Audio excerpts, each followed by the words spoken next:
Hi everyone, welcome back to Lola's Frugal Life podcast. Today I'm going to talk about tips for sticking to your vacation budget. So I find that the most important part of being able to stick to your vacation budget is to start with a detailed budget. And if you have not created a vacation budget previously, your first one is most likely going to have some things missed, but you'll get better with it each time you do it. What I always do is I make notes while I'm on vacation, either in like my notes app or on a little pad or whatever I happen to have available that I know I'll look at when I get back from vacation, of any things that I feel like I could have budgeted for better or I just completely missed. That way I have that for my budget file for the next trip. So each time we go on vacation, our budget is just that much better because I've improved it based on info from our past trip. Now, I know that there's some people out there that are going to think sticking to a budget on vacation is a form of deprivation. I strongly disagree with that. Some of the most stressful times in my life regarding finances have been while on vacation, spending money that I had no idea if we even had. And knowing that I would have to return after the vacation and try and figure out how to recover from what we just did. So having money set aside for vacation and a plan on how you will spend it makes such a huge difference in the way it feels to be on vacation. It takes away any of that stress and uncertainty of if you're spending more than you should be, or if you can afford this, and all those types of feelings that can be really stressful and take away from your vacation. So having a detailed budget is really going to give you the most success in being able to stick to the amount of money that you wanted to spend. So you're going to notice that many of these tips that I'm going to share are really sound like they're more focused on planning your vacation than in making sure you spend what you anticipated while on your vacation. But that's because in my experience, the best way to stick to your vacation budget is to do a lot of research and planning beforehand. If you go on vacation without a game plan, unless it's a very low cost location, you're probably going to end up spending an amount that exceeds what you had wanted to on your trip. So of course with your vacation budget, first thing you're going to want to do is decide on the amount that you want to spend on your vacation. You may already have money set aside for your vacation and you'll create a budget to fit within that amount, or you might be creating a budget to determine how much you'll need to start saving up. But regardless of how you arrive at that number of the amount of money you're comfortable spending on a vacation, it's important to have a number or at least a maximum amount, because that's going to help guide you in creating your budget and deciding what types of vacations are going to fit into your budget.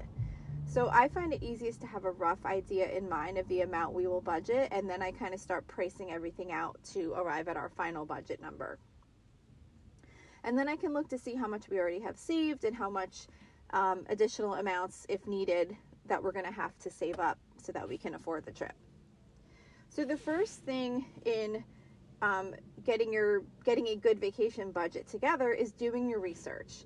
I find that researching a destination is probably one of the most important parts of planning a vacation, and it's also so fun to do.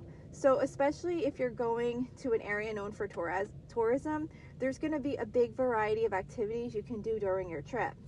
And by doing research, you can make educated decisions on what things you would like to do on your trip and what the cost of each activity is going to be. It can sometimes be difficult to make these decisions while you're on vacation because you can end up dealing with the fear of missing out and you just want to do everything that's available to you, and you might just start doing things when they weren't your highest priority and either not being able to do other things that you would have enjoyed more or really overspending your budget. So if you take the time to research what's available ahead of time and you can read reviews, you can make your best judgment on what would be most enjoyable to you on your vacation. You don't want to end up spending a big chunk of your vacation budget while on your trip and then discovering the next day that there's things that you would have rather done with that money. So you'll either possibly end up doing those things anyway and blowing your budget, or you might be disappointed in your choices if you wound up doing things that weren't the best fit for you and your family, but now you've used up your budget and you don't have the money left to do the other things that you would have liked to do on your trip. So of course there's no guarantee that you're going to love everything that you choose to do on your vacation, but having a plan for those things that you will do and knowing in advance how much they're going to cost is going to greatly help you stay on budget. Another thing you could do is try and find some free or low-cost activities. Most vacation locations have some things that you can do that cost little to no money. That might be strolling the downtown shopping area if you're not someone that's prone to impulse spending, because that could wind up costing you. But if you're pretty in control of your spending impulses, it can be fun to just walk in a downtown area, maybe visit a local park that shows off the scenery of the location. An example of some things that we did, a few of the vacations that we had gone on were near national parks. That was kind of like the main point of why we were going to those locations. But even if not, just having an area like that can offer a lot of free things to do. Like one vacation, we went to Shenandoah National Park in Virginia. Another one, we went to Acadia National Park in Maine. And most recently, we went to Gettysburg National Military Park in Pennsylvania. And each of those national parks has had free ranger-led walks. And those were some of the highlights of our trip. They were informative and entertaining, and they allowed us to save money to put towards other things. So that's kind of just an example, but if you take the time before you go to look into free things to do in the area, you can often find some things to do that are not going to expand your budget. Another thing you could do is join a Facebook group. So the last vacation we went on was to Gettysburg in Pennsylvania, and this summer we are going to Williamsburg in Virginia. And both of those locations had Facebook groups that I was able to join related to things to do in those areas.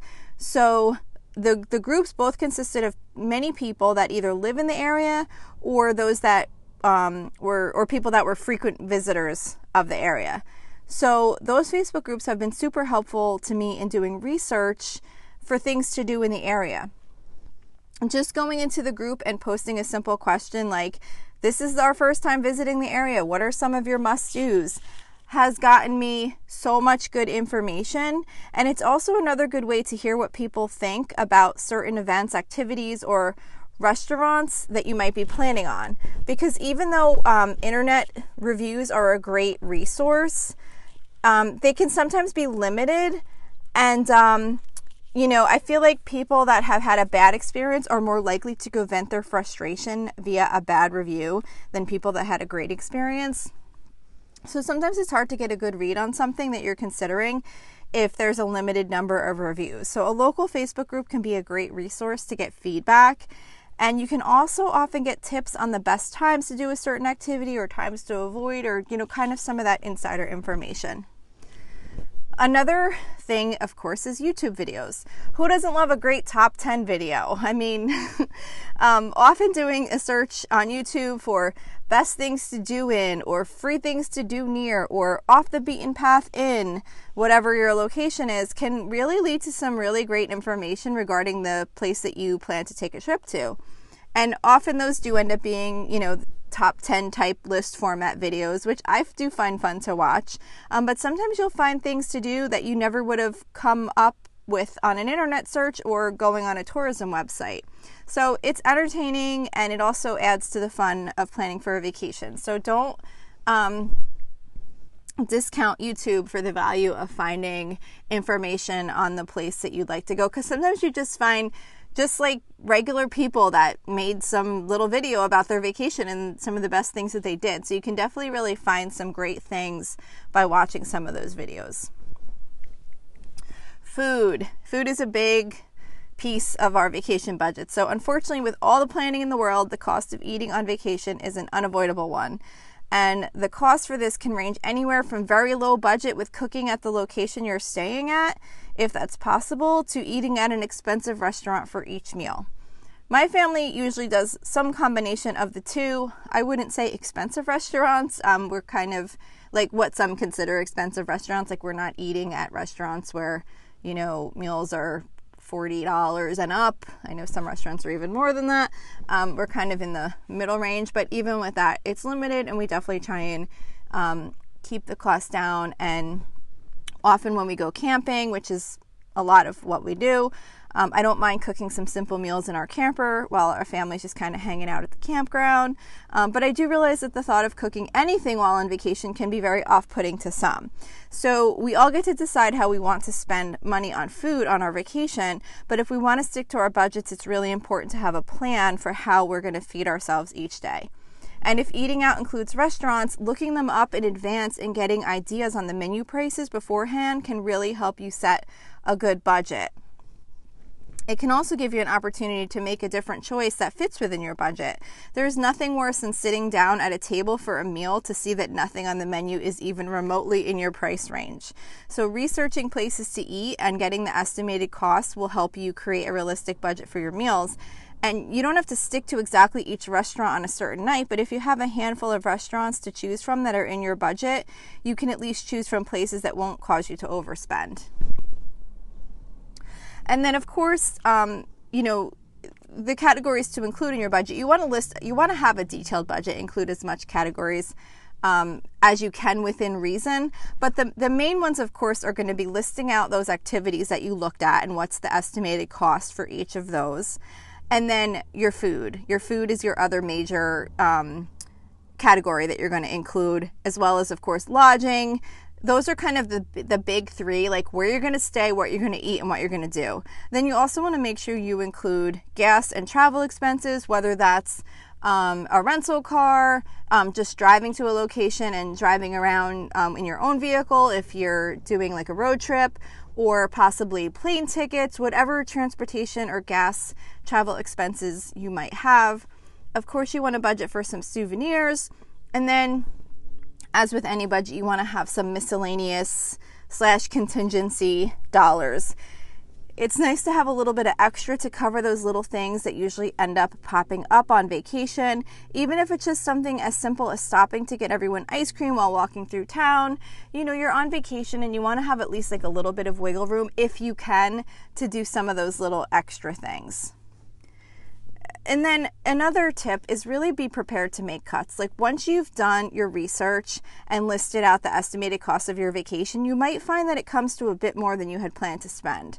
Now, if you can afford it and you have the extra money to set aside to do that, then that's fine. That's your choice. But if you're like, well, I really don't want to spend that much on vacation, this is when you have the opportunity to make some changes to get back to the amount you had planned on spending. And doing this at home before your vacation makes it so much easier to make thoughtful decisions about what you're willing to give up. It's no fun to have to make those decisions while you're on vacation. And sometimes when you're in that vacation mode, it's much harder to make these choices. So being able to take the time to think through what is most important to you is going to allow you to have a much nicer vacation than trying to eliminate things last minute because you don't have enough funds to cover it. And then my last tip to sticking to your vacation budget is tracking your expenses. If you've done all the legwork to have a great budget for your vacation, don't allow yourself to overspend by not tracking your spending. I recommend tracking your spending at least on a daily basis. I actually use an app where I log our expenses as they occur, because for me, I just find it easier to do it in the moment rather than having to go back and recap what happened during the day. But you can also just take a few minutes at the end of the day to record your spending for the day. That way you can see where you're at in your budget. If you overdid it in the miscellaneous spending one day, it gives you the opportunity to cut back a little bit the next day. Maybe your restaurant meal cost a little bit more than you expected, so you can maybe just do pizza the next night. Whatever choices you make, updating your budget each day really allows you to see how you're tracking to your budget so that you can make adjustments along the way. Because it's really difficult to remember what we spent after some time passes. And this is especially true while on vacation because you're just out there enjoying yourself and you're not remembering that 4 hours ago you bought that extra cute beach towel that one of your kids wanted or whatever. You buy things and you're in the moment and you might not remember 2 days ago that you spent $40 getting ice cream for the family, and now maybe you might want to skip something else to make up for that. So updating at least daily, we're less likely to forget something and we can know how we're tracking, so we have the ability to make some adjustments and scale back a little bit if we need to. Because there's nothing worse than coming back from vacation that you had so much fun on, and then finding out that you spent way more than you thought, and now you're trying to recover financially from the situation. So keeping on top and being able to make decisions and modifications really is important. So just to summarize, planning for your vacation, as much information you can get for what the costs of the different activities are going to be, the better your budget will be, and the better you're able to make decisions on what you want to do and what you can afford to do before you're out there on the vacation.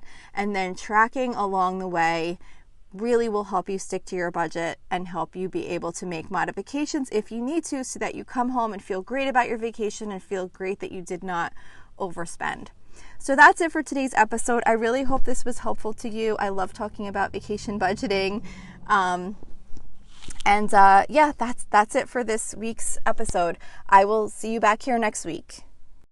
So thank you for checking in for this podcast episode. And don't forget, you can always email me with any questions or suggestions at lolasfrugallife@gmail.com. You can follow me on Instagram and Facebook at Lola's Frugal Life. And you can find a blog post for most of my episodes and definitely all of my meal plan episodes at lolasfrugallife.com. You can also join our private listeners group at facebook.com/groups/lolasfrugallife. And if you enjoy the show, please make sure to subscribe on Apple Podcasts, Spotify, YouTube, or wherever you listen from. And I would love it if you would screenshot the show and tag me on Instagram so I could see you're listening. Also, if you can please take a couple of seconds to rate and review the podcast. Those ratings and reviews are what help the show come up better in search results so that other people can find this podcast. So that will really help me in growing my audience.